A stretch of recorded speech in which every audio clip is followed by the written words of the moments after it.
నమస్తే, welcome to our channel. ఆంధ్రప్రదేశ్లో మొన్న జరిగినటువంటి ఎలక్షన్స్ ఎంత ఇంట్రెస్ట్ని క్రియేట్ చేశాయో ఎలక్షన్ తర్వాత అంత సంచలనాన్ని రేపాయి. ఇక అప్పటి వరకు వచ్చిన సర్వేలన్నీ కూడా ఎన్డీఏ కూటమిదే అధికారమని తేల్చెప్పాయి. మరి ఎన్నికల తర్వాత జగన్ ఏమో ఈసారి లాస్ట్ టైం కన్నా ఒక సీటు మాకు ఎక్కువే వస్తుంది అని ప్రచారం చేసుకుంటున్నారు. మరి ఈ నేపథ్యంలోనే అక్కడ ఎగ్జిట్ పోల్స్పై ఇంట్రెస్ట్ అయితే క్రియేట్ అవుతుంది. మరి అది ఎవరికి అనుకూలంగా వచ్చే అవకాశం ఉంది, ఏ పార్టీ అధికారాన్ని కైవసం చేసుకోబోతుంది, ఈ వివరాలు తెలుసుకునే ప్రయత్నం చేద్దాం. మనతో ఉన్నారు అక్కడ ఎలక్షన్స్లో ఉండి దగ్గరుండి పర్యవేక్షించినటువంటి వ్యక్తి, అలాగే ఆంధ్రప్రదేశ్ పాలిటిక్స్పై ఒక అవగాహన ఉన్నటువంటి వ్యక్తి. సో నమస్కారం అండి. నమస్తే అండి.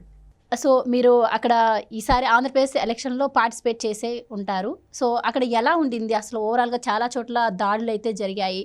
సో ఎలక్షన్స్కి ముందు అయితే సర్వేలన్నీ కూడా ఎన్డీఏ కూటమిదే అధికారం అన్నాయి. సో అందరూ అదే ఓటింగ్ పర్సంటేజ్ కూడా అందుకే పెరిగింది అనుకుంటున్న నేపథ్యంలో జగన్మోహన్ రెడ్డి ఒక్కసారిగా బయటకు వచ్చేసి మాకు లాస్ట్ టైం కన్నా ఒక సీట్ ఎక్కువే వస్తుందని అయితే ప్రచారం చేసుకుంటూ ఉన్నారు. కానీ అక్కడ ఈసారి దాడులు కూడా బాగానే జరిగాయి. సో అక్కడ ప్రజల నాడి ఎలా ఉంది, అక్కడ ఎగ్జిట్ పోల్స్ ఏ విధంగా ఉండే అవకాశం ఉందండి? ఒకటి, మీరు ప్రీపోల్ సర్వేస్ గురించి అడిగారు. ప్రీపోల్ సర్వేస్ ఏంటంటే క్లారిటీగా తెలుగుదేశం పార్టీదే మెజారిటీ దాదాపుగా 20కి పైగా సంస్థలు చెప్పడం జరిగింది. క్లారిటీగా అక్కడ తెలుగుదేశం వన్ సైడ్ విన్, వారు వన్ సైడ్ అని చెప్పడం జరిగింది. కానీ ప్రీపోల్ సర్వేకి ఎగ్జిట్ పోల్స్ ఖచ్చితంగా డిఫరెన్స్ ఉంటుంది.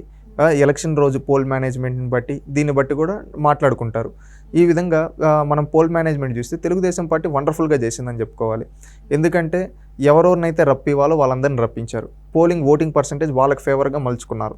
ఏ విధంగా అంటే ఆంధ్రప్రదేశ్లో జగన్మోహన్ రెడ్డి గారి పరిపాలనలో అన్ని వర్గాల ప్రజలు దగాబడ్డారు. ఒక్కరు కాదు, ఇద్దరు కాదు.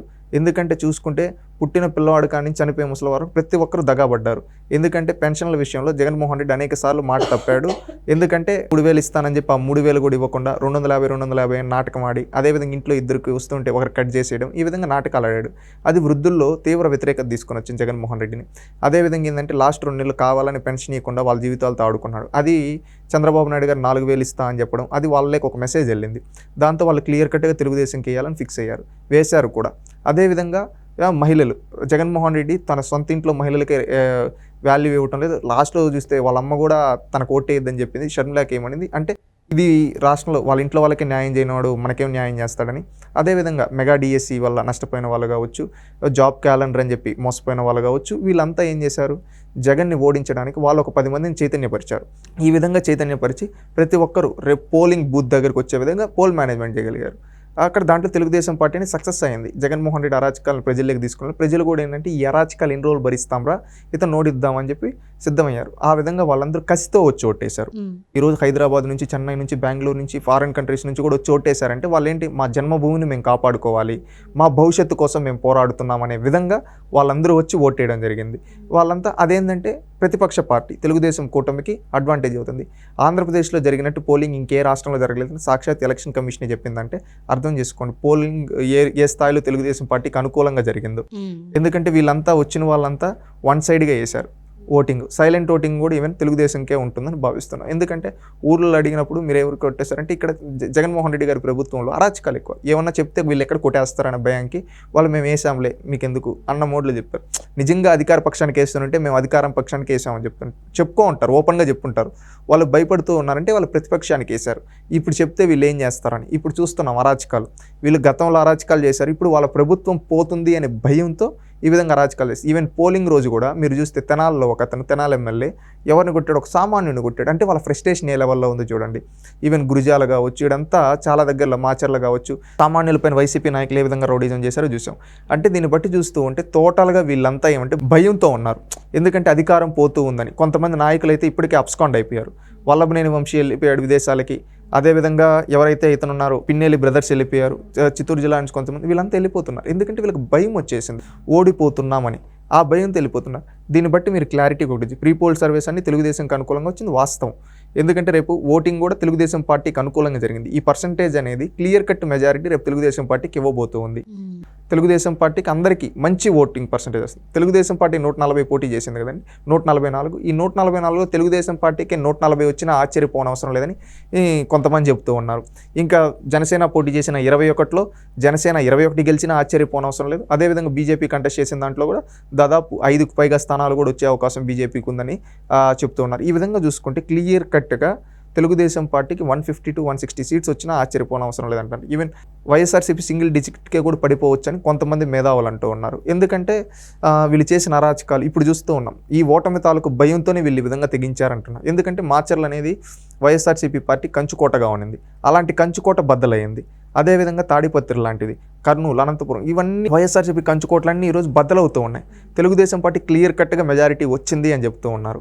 అక్కడ ఓటింగ్ పర్సెంట్, అందుకని వీళ్ళు ఈ విధంగా దాడులకు పాల్పడింది. ఈ దాడులు ఏం పెద్ద ప్రభావం చూపివని, ఎందుకంటే వీళ్ళు ఈ ఎలక్షన్ కమిషన్ కూడా ఇప్పటికే ఎవరైతే అధికారులు ఉన్నారో వాళ్ళందరినీ సస్పెండ్ చేసి సెంట్రల్ ఫోర్సెస్ ఉంది సెక్షన్ 144 పెట్టడం వల్ల కొంచెం కంట్రోల్లోకి వచ్చాయి. రేపు భవిష్యత్తులో ఇవి కూడా ఉండవని నేను భావిస్తూ ఉన్నాను. అయితే మీరు చెప్తున్న దాన్ని బట్టి దాడుల విషయానికి వస్తే ఎలక్షన్ అంటే పోలింగ్ జరుగుతున్న టైంలో కూడా దాడులు జరిగాయి. సో ఎట్లోకట్లా ఓటర్స్ని భయభ్రాంతులకు గురి చేసి అది మేము క్యాష్ చేసుకుందాం, భయపడైనా మాకు ఓటేస్తాను అని కూడా తెగించే ప్రయత్నం చేసినట్టే కనిపిస్తుంది అక్కడ వైసీపీ. కానీ ఎక్కడా కూడా ఓటర్ బెదిరిన సందర్భం లేదు. ఈవెన్ ఎమ్మెల్యేల మీద కూడా మీరు చెప్తున్నట్టే తిరగబడి మరీ వాళ్ళు ఈసారి ఓటు హక్కుని అయితే వినియోగించుకోవడం జరిగింది. అయితే దీనిపై తర్వాత సజ్జల రామకృష్ణారెడ్డి ప్రెస్ మీట్ పెట్టి మాట్లాడారు. అంటే పోలింగ్ మేము అనుకున్నట్టు జరగలేదు, అలాగే మరి కౌంటింగ్ రోజైనా కూడా నిష్పక్షపాతంగా జరుగుతుందని నేను ఆశిస్తున్నాను అని. అంటే ఆయన మాటల్ని ఎలా చూడొచ్చు? అంటే ఇప్పటికే పోలింగ్ తర్వాత కూడా దాడులు కంటిన్యూ అవ్వడం, మీరు చెప్పినట్టు సిట్ రావడం, అంతా ఒక నివేదిక సమర్పించడం, ఇదంతా జరుగుతోంది. మరి ఆయన అన్నట్టు ఆయన ఉద్దేశం వేరే రకంగా ఏమన్నా ఉందంటారా? కౌంటింగ్ టైంకి ఉంటే ఏమైనా పరిస్థితుల్లో మార్పు వచ్చే అవకాశం ఏమైనా ఉంటుందంటారా? ఒకటి మీరు అడిగారు పోలింగ్ రోజు ఈ విధంగానే.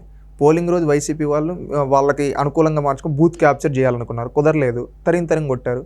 నువ్వు వచ్చి ఒక ఎమ్మెల్యే తనకు ఓటింగ్ రాదనుకున్న దగ్గర బూత్ క్యాప్చరింగ్ గతంలో జరిగేటివేమో. ఇప్పుడు ఏంటంటే ప్రజలు కసితో ఉన్నారు.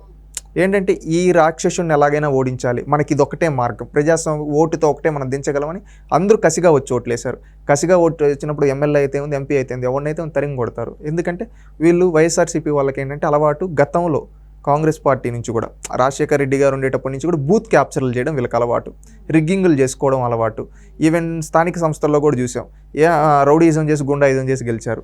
ఇప్పుడు అదేవిధంగా గెలవాలనుకున్నారు, అది కుదరలేదు. అందుకని ఏమంటే సజ్జల రామకృష్ణారెడ్డి గారు అనుకున్నట్టు జరగలేదు. ఎందుకంటే సజ్జల రామకృష్ణారెడ్డి గారు ఏమనుకున్నారు, అన్ని బూతుల్లో మనమే క్యాప్చర్ చేసి మనం రిగ్గింగ్ చేసుకున్నాం, అది కుదరలేదు. సెంట్రల్ ఫోర్సెస్ ఉండడం వల్ల ఎక్కడికక్కడ వీళ్ళ ఎమ్మెల్యేలు తరిగి కొట్టారు దొంగోట్లు వేసుకోవడానికి వస్తే. అది ఖచ్చితంగా వాళ్ళ పార్టీకి దెబ్బే కదా, అందుకని ఆయన ఆ విధంగా చెప్పాడు.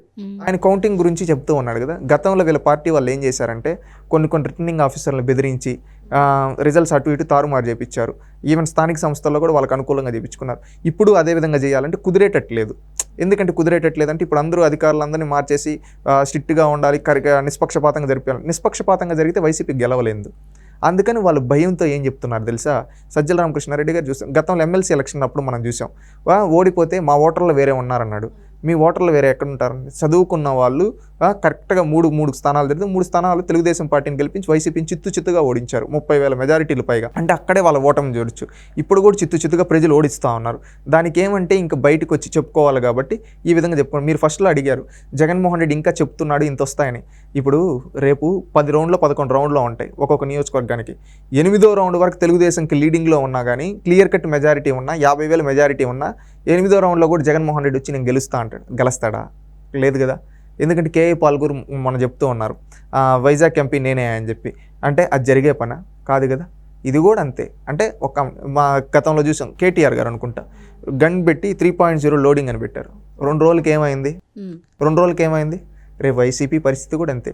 ప్రీ పోల్ సర్వీస్లో Telugu Desam party clear cut majority రావాలి. రేపు ఎగ్జిట్ పోల్లో కూడా ప్రీ పోల్ని మించి రాబోతుంది. ఎందుకంటే పెరిగిన ఓటింగ్ పర్సంటేజ్ అని తెలుగుదేశం క్లియర్ కట్గా సైలెంట్ ఓటింగ్ అనేది తెలుగుదేశం పార్టీకి అనుకూలంగా, యువత ఓట్ల అనుకూలంగా, వృద్ధుల ఓట్ల అనుకూలంగా, ఈ విధంగా చూసుకుంటే ప్రతి ఒక్కరూ తెలుగుదేశం పార్టీకి అనుకూలంగా ఓట్లేశారు. ఈవెన్ బ్యాలెట్ ఓటింగ్తో కూడా తెలుగుదేశం పార్టీకి ఎప్పుడు బ్యాలెట్లో ఓటింగ్లో లీడింగ్ రాదండి.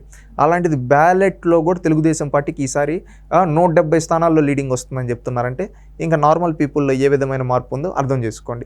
ఎమ్మెల్సీ ఎలక్షన్స్లో ఏ విధంగా అయితే తెలుగుదేశం పార్టీ ఊహించిన రీతిలో 3కు 3 గెలిచిందో అదేవిధంగా ఈసారి కూడా 175కి తెలుగుదేశం పార్టీకి ఆ విధంగా మెజారిటీ ఎగ్జిట్ పోల్లో ఉంటుందని భావిస్తూ ఉన్నాం. ఈ అరాచకాలు, వైసీపీ రౌడీజం ఇవన్నీ రేపు సజ్జల రామకృష్ణారెడ్డి గారు వచ్చి ఎలక్షన్ అయిపోయిన తర్వాత మాకేం తెలియదు, ప్రజలు మాకు ఓట్లు వేసినా కానీ మారిపోయాను కూడా అబద్ధాలు చెప్తారు. ఎందుకంటే వాళ్ళ చరిత్ర అంతా. గతంలో ప్రజా తీర్పు క్లారిటీగా ఉంటే మా ఓటర్లు వేరున్నారన్నాడు. ఇప్పుడు వీళ్ళు బూత్ క్యాప్చర్లు, రిగ్గింగ్లు చేయాలి. అది కుదరలేదు కాబట్టి బయటకు వచ్చి ఎన్నికలు సక్రమంగా జరగటం లేదంటా ఉన్నారు. రేపు ఓటింగ్లో వాళ్ళు ఓడిపోయిన తర్వాత వాళ్ళకి నెగిటివ్గా వస్తుంది కాబట్టి పోలింగ్ ఇది కూడా లేదని ఆ విధంగా మాటలు మార్చుకోవడానికి తప్పితే వీళ్ళు ఎందుకు పనికిరారు, వీళ్ళు నిజంగా ప్రజలకు మంచి చేస్తుంటే ప్రజలు ఓట్లు వేస్తుంటారు. వీళ్ళు మంచి చేయలేదు కాబట్టి, ప్రజల్ని మోసం చేశారు కాబట్టి ప్రజలు ఈరోజు తిరస్కరిస్తూ ఉన్నారు, వైసీపీని పూర్తిగా తిరస్కరించేశారు. ఈవెన్ రేపు సజ్జల రామకృష్ణారెడ్డి గారు ఎన్ని చెప్పినా ఎవరు నమ్మే పరిస్థితులు లేరు. ఎందుకంటే ప్రజా తీర్పు క్లారిటీగా తెలుగుదేశం పార్టీకి మద్దతుగా ఉంది. అదేవిధంగా వైఎస్ఆర్సీపీని భూస్థాపితం చేసేసేదానికి ప్రజా తీర్పు అనేది రేపు ఉండబోతుందని భావిస్తూ ఉన్నాం. ఎగ్జిట్ పోల్స్లో క్లియర్ కట్గా తెలుగుదేశం పార్టీకి 150+ స్థానాలు వచ్చినా కానీ ఆశ్చర్యపోవడం అవసరం లేదు. రేపు అదే ప్రజా తీర్పు అవుతుందని కూడా భావిస్తూ ఉన్నాం. Thank you so much. Thank you.